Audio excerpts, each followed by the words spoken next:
사람에게는 누구에게나 장점도 있고 단점도 있습니다. 우리가 사랑하는 부모님에게도 좋은 점이 있고 또 좋지 못한 점, 이런 점은 닮지 않았으면 좋겠다라고 하는 그러한 점들이 또 이렇게 부모님에게도 있습니다. 그러다가 보니까 우리가 이렇게 생각을 하게 되죠. 나는 부모님처럼 살지 않을 거야. 나는 부모님처럼 저렇게 살지 않을 거야. 이렇게 생각을 할 수가 있지만 세월이 지나다 보면은 자신도 모르게 자신의 그 삶 속에서 부모님과 똑같은 모습이 나타나는 것을 보고 깜짝 놀라게 됩니다. 이것이 부모와 자녀의 밀접한 관계인 것이죠. 그런 점에 있어서 나의 삶은 단지 나 혼자만의 삶이 아닌 것입니다. 오늘 내가 어떻게 살아가느냐, 그 삶은 바로 내 자녀의 삶으로 많이 이어지게 됩니다. 나의 삶이 내 자녀들에게 100% 이어지지 않지만 나의 삶이 내 자녀들에게 많은 부분 이어지는 것이 우리가 처한 현실입니다. 오늘 내가 어떠한 상황을 모면하기 위하여서 거짓말을 했다라고 한다면 그러한 모습은 내 자녀의 모습에게도 그대로 또 나타납니다. 내 자녀도 어려운 상황이 되면은 그 상황을 모면하기 위해서 거짓말하는 그러한 모습으로 나타납니다. 그 사람이 누구입니까? 아브라함이죠. 아브라함이 자기가 살던 가나안 지역에 흉년이 들자 그 가나안 땅을 버리고 애굽으로 향하게 됩니다. 애굽의 바로 왕을 바라보면서 덜컥 겁이 나게 됩니다. 아마 아브라함의 아내 사라가 굉장히 미인이었나 봅니다. 그러다 보니 애굽의 바로 왕이 자기 아내를 취하기 위하여서 자기를 죽일 것 같은 두려움에 사로잡히게 됩니다. 이 사라가 누구입니까? 하나님이 허락하신 약속의 아내 아닙니까? 물론 아브라함도 약속의 사람이죠. 그렇지만 하나님의 약속이 아브라함에게만 주어진 것이 아니고 아내 사라에게도 주어진 것입니다. 그렇지만 두려움 속에 빠지자 하나님의 약속이고 뭐고 우선 나부터 살아야 되겠다, 그러한 생각 끝에 자기 아내를 애굽의 바로 왕에게 누이라고 소개를 하게 됩니다. 거짓말을 한 것이죠. 이러한 거짓말은 한 번으로 끝나지 않습니다. 아브라함이 그랄 땅에 이르게 되었을 때 그랄 왕 아비멜렉 앞에서 똑같은 거짓말을 또 합니다. 자기 아내가 자기 아내를 좋아할 것 같으니까 이 아비멜렉이 보는 그 얼굴이 이 사라를 보는 얼굴이 보통 얼굴이 아닌 거예요. 이러다가 내가 죽겠다 싶어서 자기 아내를 누이라고 거짓말을 하게 됩니다. 이러한 아브라함의 모습은 수십 년이 흐른 다음에 이삭의 모습으로 똑같이 나타나게 됩니다. 이삭 역시 자기가 사는 그 땅이 흉년이 들므로 인하여서 블레셋 땅으로 이주하게 됩니다. 블레셋 땅으로 이주하게 되었을 때 그곳에 있는 왕 앞에서 자기 아내 리브가를 누이라고 소개를 하게 됩니다. 그 리브가가 누구입니까? 하나님이 주신 약속의 아내입니다. 그러나 위기에 처하게 되자 하나님의 약속이고 뭐고 우선 내가 사는 것이 우선이다라는 그러한 생각 가운데 자기 아내를 누이라고 거짓말을 하게 됩니다. 하나님의 약속도 버리고 하나님 앞에서 지켜야 될 명예도 버리고 자기만 살겠다라고 거짓말하는 모습이 그 아버지 아브라함의 모습이요, 그 아버지 아브라함을 닮은 똑같은 아들 이삭의 모습인 것입니다. 이러한 예는 다윗과 솔로몬의 예에서도 잘 나타납니다. 다윗은 자신의 권력을 이용하여서 자기에게 충복이었던 우리아의 아내 밧세바를 취하게 됩니다. 그것에만 끝나지 않고 완전 범죄를 꾀하기 위하여서 충복이었던 우리아를 죽이게 됩니다. 이 다윗의 문제점은 이 여색을 밝힌다는 데 문제점이었던 것이죠. 이러한 문제는 똑같이 아들 솔로몬에게도 이어지게 됩니다. 여러분 역대하 1장을 읽어보게 되면은 이 솔로몬이 아내를 얼마나 많이 두었는지 1000명이나 두었다라고 합니다. 물론 성경에 기록되어 있으니까 사실이겠죠. 근데 그 1000명이라고 하는 것은 너무너무 많은 것 같아요. 아무튼 그 아버지의 그 아들이었습니다. 이러한 점에 있어서 오늘 나의 삶이라고 하는 것은 나의 삶 하나로만 끝나지 않습니다. 오늘 나의 삶은 내 자녀의 삶으로 이어지게 되는 것입니다. 그렇지만은 꼭 부모의 단점만이 그 자녀에게 이어지고 영향을 미치는 것이 아닙니다. 부모의 장점도 그 자녀들에게 아름답게 영향을 미치는 것을 보게 됩니다. 아브라함에게 분명한 잘못이 있었지만은 그 아브라함의 삶 가운데 잘못만 있었던 것이 아닙니다.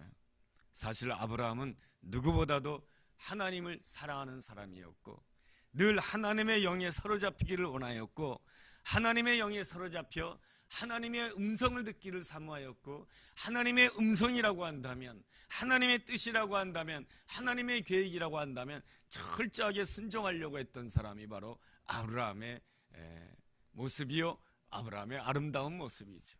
그 아브라함의 아름다운 모습은 그 아들이었던 이삭에게도 이어지게 됩니다. 이삭하면은 바로 순종의 사람인 것이죠.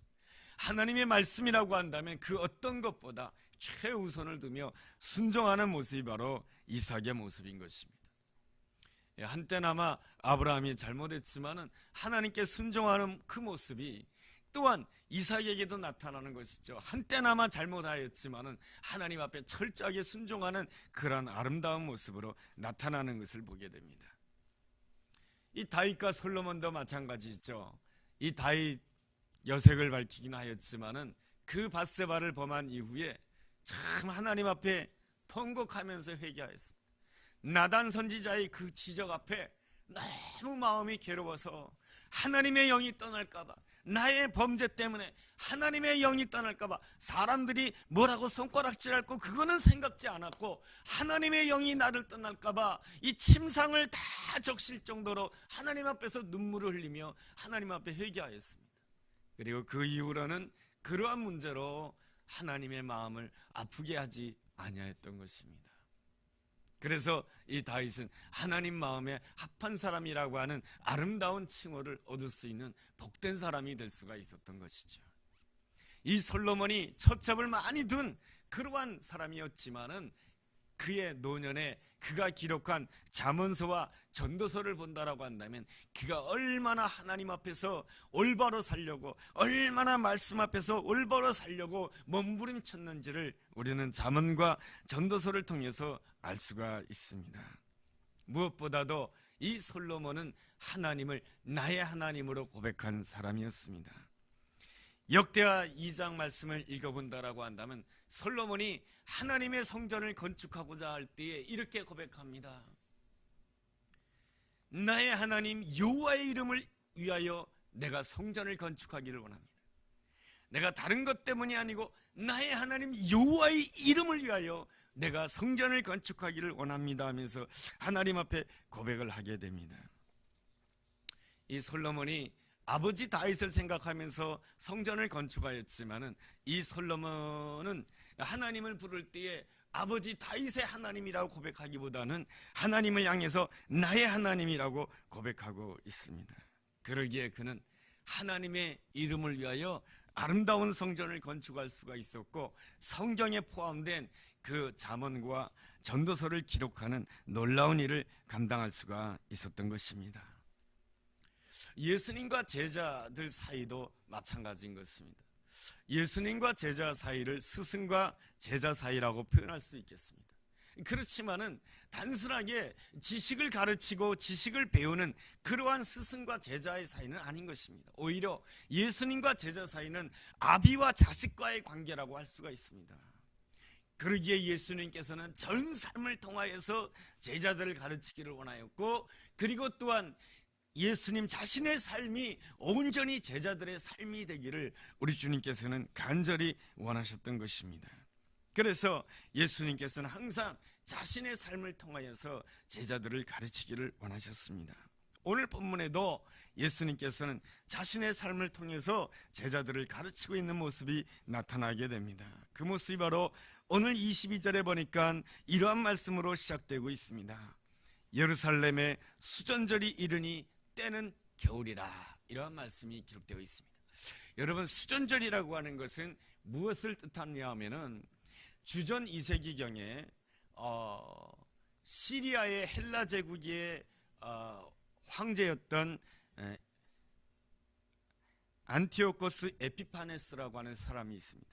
근데 이 사람이 이 시리아 제국을 통치하고 있었던 것이죠. 이제 알렉산더 사후에 이게 헬라 제국이 4개로 분할되는데 그 가운데 시리아 헬라 제국이 있는데 거기를 다스리고 있었던 에피파네스가 이 밑으로 진격하게 되는 것이죠. 예루살렘으로 진격해서 예루살렘 성을 정복하고 예루살렘 성전을 회파하게 되고, 그리고 예루살렘 성전 안에다가 돼지대가리를 갖다 놓게 됩니다. 하나님의 임재가 있어야 될 그 여호와의 언약궤 앞에다가 이 에피파네스가 무엇을 올려놓냐면 돼지머리를 갖다가 올려놓게 됩니다. 가장 유대인들이 혐오하는 동물이 무엇이냐면 돼지입니다. 그런데 그 돼지머리를 거기에다가 올려놓음으로 인해서 모든 유대인들에게 욕을 보이게 된 것이죠. 그러한 사건이 있은 이후에 주전 167년경에 유대의 마카비 형제가 독립운동을 일으키게 됩니다. 그래서 유대 마카비 형제가 그 에피파네스를 물리치게 되고 성전을 회복하게 되는데, 그날을 기념하여서 수전절을 이스라엘 백성들이 지키게 됩니다. 그런데 말이죠, 그때가 언제라고 말씀해주고 있냐면 22절 하반절에 보면 겨울이다라고 말씀해주고 있습니다. 물론 그 수전절에 해당되는 그 일기가 겨울입니다. 그런데 성경에서 굳이 겨울이라고 표현했던 이유가 무엇일까요? 성경에서는 그날의 일기가 어땠는가, 오늘 아침에 비가 왔죠, 오늘 아침에 비가 왔는지 그런 것에 대해서는 성경에 대해서 별 관심이 없습니다. 그런데 특별히 계절을 언급했다라고 하는 것은 무엇입니까? 바로 그날이 바람이 많이 불었고 그날이 많이 추웠다, 그런 뜻인 것입니다. 왜 그날이 많이 추웠고 왜 그날이 바람이 많이 불었다라고 하는 것을 기록하고 있는 것입니까? 왜 겨울이라고 기록하고 있는 것입니까? 겨울에는 만물이 소생하지 않습니다. 겨울에는 그 어떠한 것도 소생하지 않습니다. 언제 소생하게 됩니까? 봄이라고 하는 계절이 되어야 싹이 나는 것이고, 봄이라는 계절이 되어야 만물이 새롭게 일어나게 되는 것입니다. 그때가 겨울이었다라고 하는 것을 표현하는 가장 중요한 이유가 무엇입니까? 유대인들의 영적인 상태가 겨울이었다는 것입니다. 유대인들의 영적인 상태가 겨울이었다라고 하는 것은 무엇입니까? 유대인들이 수전절이어서 성전 건물이 회복됐다라고 하는 것을 기뻐하였지만은, 정작 유대인들은 자기 마음 안에 있는 이 성전이 회복되었는지 회복되지 않는지 거기에 대해서는 스스로 자문하지 않았다라고 하는 것입니다. 과연 내 마음의 중심이 하나님이 내 인생의 주인인가, 하나님이 내 인생의 주인이 아니고 내가 내 인생의 주인인가, 이러한 문제에 대해서 수전절에 한 번도 하나님 앞에 질문하고 하나님 앞에 내 자신을 돌아보며 회개하지 않았다라고 하는 것입니다. 그러한 점에 있어서 당시 그 예루살렘의 영적인 형편이라고 하는 것은 바로 겨울이다라고 하는 것입니다. 하나님 보시기에 그 유대인들의 가장 큰 문제점은 바로 하나님을 나의 하나님으로 고백하지 못했다라고 하는 것입니다. 그들은 아브라함의 하나님을 알았고 모세의 하나님을 알았습니다. 아브라함이 갈대아 우르 땅을 떠나서 하나님의 인도함 따라서 가나안 땅에 왔다라고 하는 것을 알고 있었고, 그 모세가 애굽의 왕자의 신분을 버리고 이스라엘 백성들을 이끌고 하나님께서 예비해 놓으신 적과 그리운 땅을 가기 위해서 40년의 광야 생활을 잘 감당했다라고 하는 그 놀라운 이야기는 다 알고 있었지만은, 오늘 그 하나님께서 나에게 무엇을 말씀하시고 오늘 하나님께서 나에게 무엇을 원하고 계신지에 대해서는 아무것도 듣지 못했다라고 하는 것이 바로 그 이스라엘 백성들의 영적인 상태요 겨울이다라고 하는 것입니다. 그들은 지식적으로 교리적으로는 주님에 대해서는 알고 있었는지 모르겠지만은, 그러나 그들은 주님을 진실로 만나지 못했다라고 하는 것입니다. 어떤 목사님께서 전직 대통령의 간증을 듣게 되었습니다. 그래서 목사님이 굉장히 기대가 부풀었다라고 하는 것이죠. 전직 대통령, 장로님이신 대통령님께서 이 어느 교회에서 간증을 하신다는데 어떤 간증을 하실까 하면서 귀를 기울이며 들어보았다라고 하는 것입니다. 그런데 그 전직 대통령님께서 간증을 하시는데 1시간 동안 간증하셨는데 처음부터 끝까지 어머니에 대한 이야기만 하더라는 것입니다. 어머니가 힘들고 어려울 때 새벽 예배를 나갔고, 어머니가 힘들 때 기도 생활하였고, 어머니가 믿음 생활하였고, 어머니가 정말로 믿음 생활을 잘하였고, 어머니가 그 자녀들을 기르기 위해서 가난한 생활 속에서 자녀들을 기르기 위해서 얼마나 하나님을 잘 섬기고 그 가운데 하나님을 의지했고 하나님께 영광 돌렸고 하나님을 의지했다라고 하는 그 이야기를 처음부터 끝까지 어머니에 대해서만 이야기하고 자기에 대한 신앙 간증은 하나도 없더라는 것입니다.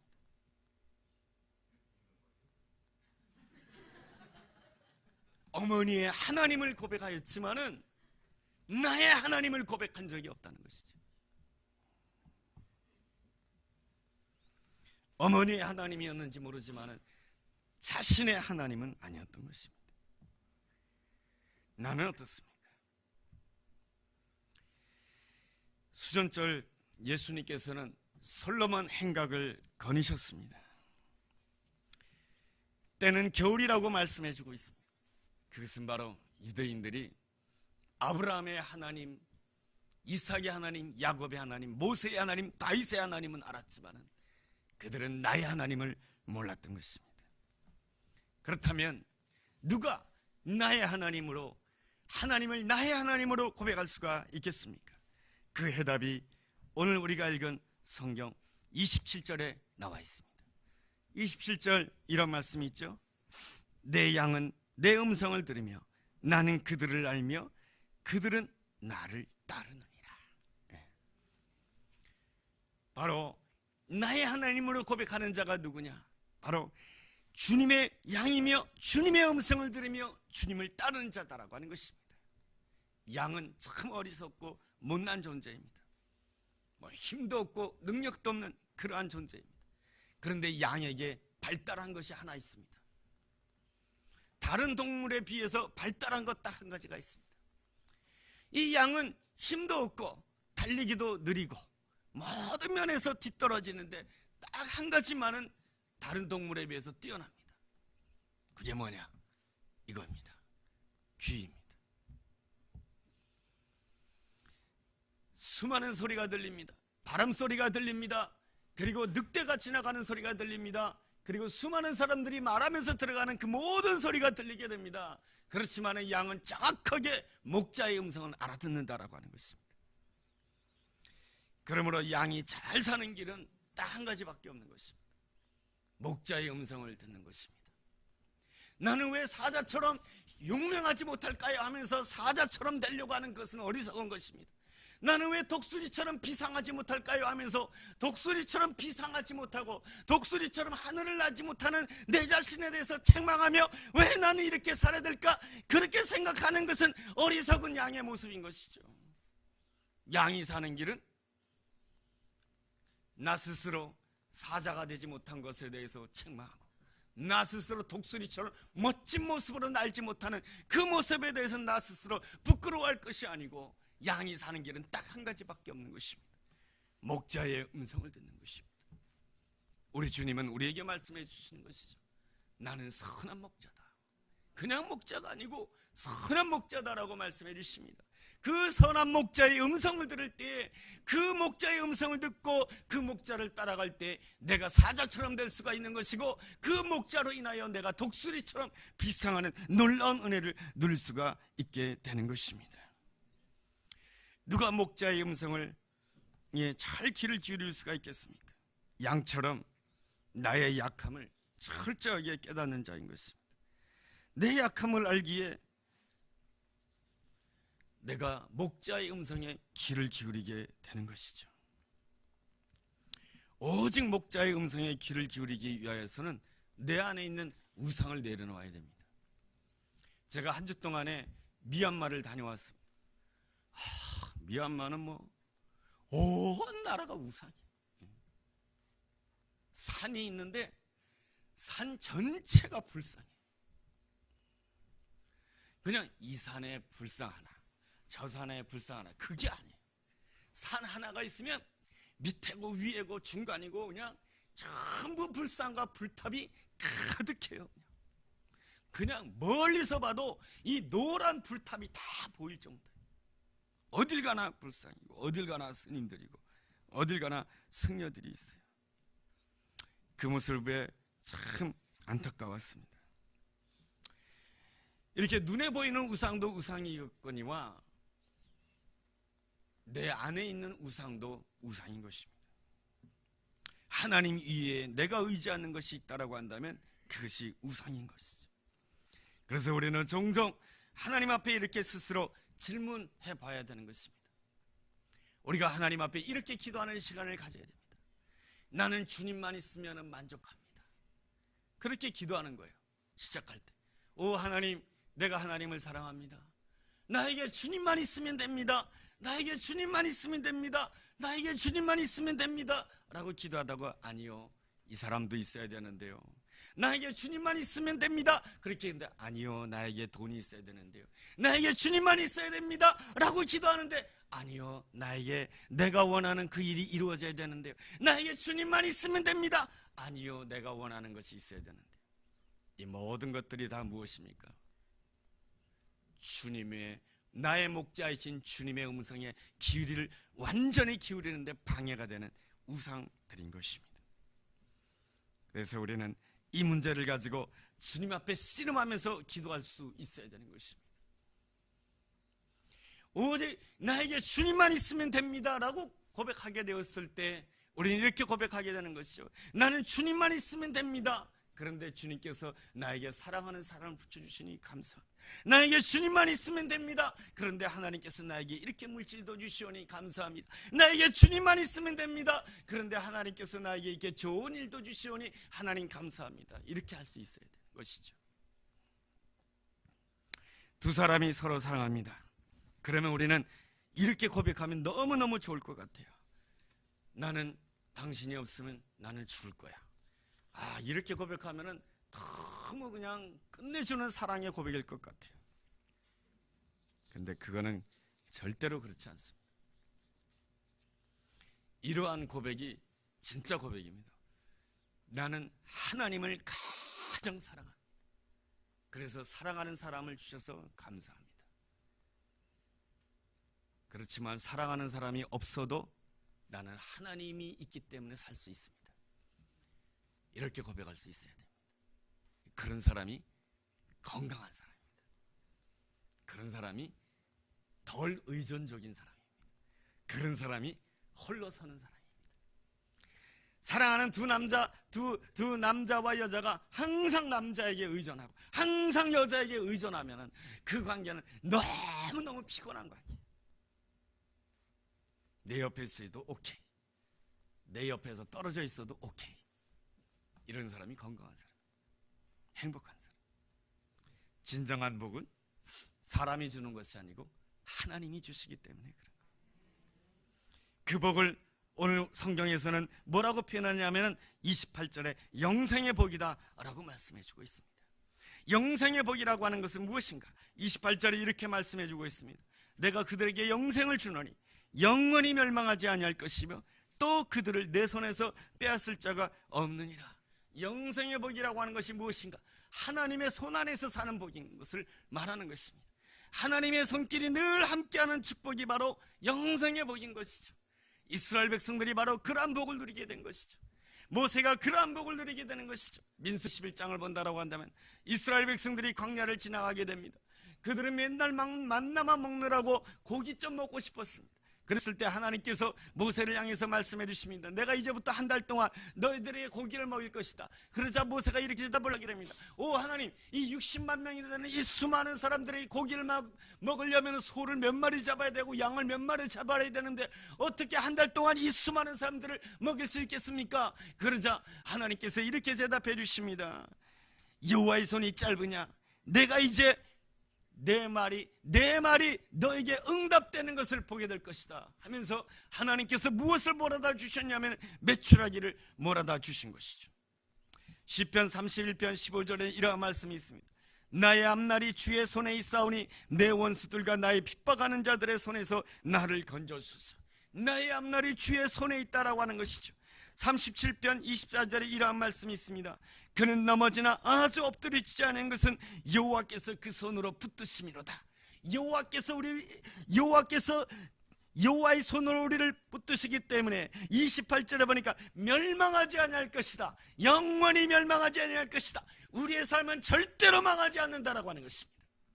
내가 어떠한 문제, 어떠한 상황 가운데 있다 할지라도 나는 결단코 망하지 아니할 것이며, 내가 잠시 엎드려지는 그 순간이 있다 할지라도 하나님께서 하나님의 손으로 나를 붙들으시기 때문에 내가 일어설 것을 믿습니다. 여러분, 이러한 이 고백이 내 안에 충만해야 되는 것입니다. 그럴 때 우리는 어떠한 고백으로 나아가게 됩니까? 29절의 고백으로 나아가게 되는 것이죠. 그들을 주신 내 아버지는 만물보다 크시다. 아무도 아버지의 손에서 빼앗을 수 없느니라. 세상 그 어떠한 것보다 하나님이 더 크시다라고 하는 것입니다. 나의 아픔보다 하나님이 더 크시고 나의 문제보다 하나님이 더 크신 분을 믿는 것입니다. 이것이 바로 하나님을 나의 하나님으로 고백하자의 그 영생의 삶이며, 하나님을 나의 하나님으로 만난 자에게 주어지는 놀라운 영생의 복인 것입니다. 하나님을 나의 하나님으로 만나셨습니까? 아니면 아직도 어머니의 하나님의 수준에만 머물러 있고, 그리고 성경에 나와 있는 인물들의 하나님, 아브라함의 하나님, 이삭의 하나님, 야곱의 하나님, 모세의 하나님, 다니엘의 하나님, 이러한 하나님은 알고 있지만은 하나님께서 지금 나와 함께 하시는 나의 하나님으로 알지 못한다라고 했다면 내가 아직도 온전히 하나님을 만나지 못한 것입니다. 내가 양임을 알고 내 안에 있는 우상을 걷어내고 하나님만이 나의 하나님이십니다, 나는 하나님만으로 만족하겠습니다, 이 고백으로 하나님 앞에 더 가까이 나아갈 수 있어야 되는 것입니다. 그러면 하나님께서는 우리에게 영생의 복을 주시는 것이죠. 바로 여호와의 손길로 말인 것이죠. 이 놀라운 은혜를 누린 사람이 누구입니까? 바로 예수님의 제자들인 것입니다.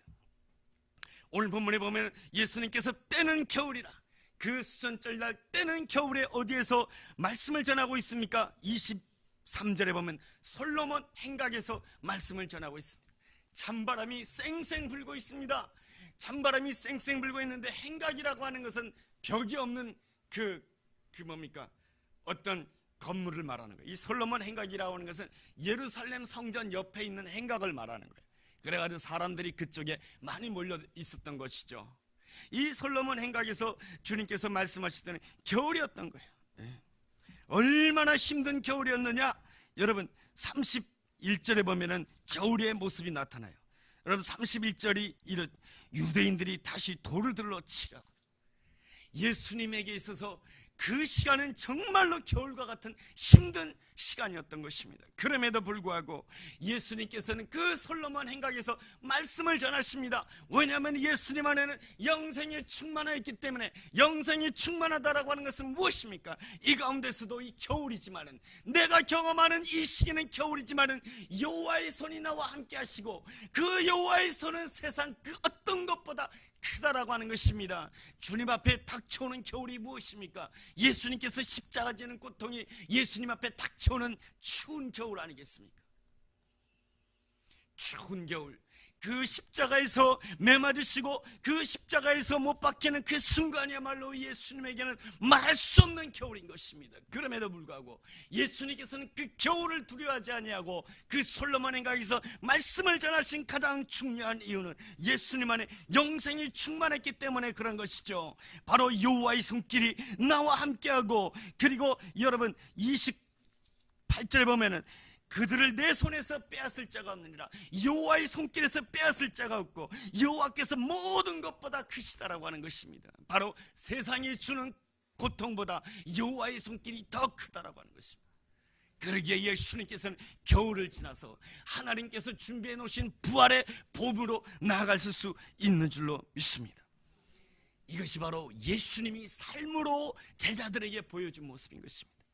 예수님 앞에 닥친 그 모든 현실은 모든 겨울이었지만은 그 겨울을 믿음으로 이 겨울보다 하나님이 더 크시다라고 하는 것을 믿고 그 겨울을 지날 때에 예수님께서는 부활의 봄으로 나아갈 수가 있었던 것이죠.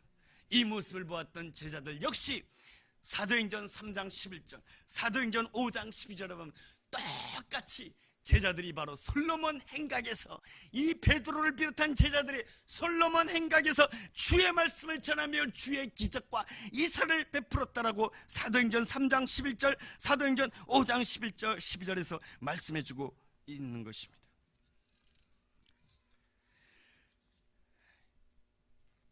이 제자들이 이룰 수 있었던 이유가 무엇입니까? 하나님은 예수님의 하나님이실 뿐만 아니라 바로 나의 하나님이었기 때문에 그렇습니다.